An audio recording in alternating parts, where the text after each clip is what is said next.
श्रीलक्ष्मी श्रीमहालक्ष्मी क्षीरसागर कन्यका उत्तिष्ठ हरिसम्प्रीते भक्तानां भाग्यदायिनी श्रीलक्ष्मी श्रीमहालक्ष्मी क्षीरसागर कन्यका उत्तिष्ठ हरिसम्प्रीते भक्तानां भाग्यदायिनी उत्तिष्ठोत्तिष्ठ श्रीलक्ष्मी विष्णुवक्षस्थलालये उत्तिष्ठ करुणापूर्णे लोकानां शुभदायिनी उत्तिष्ठोत्तिष्ठ श्रीलक्ष्मी विष्णुवक्षस्थलालये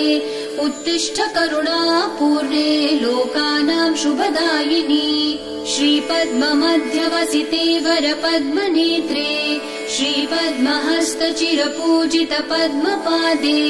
श्रीपद्मजात जननी शुभपद्मवक्त्रे श्रीलक्ष्मी भक्तवरदे तव सुप्रभातम्।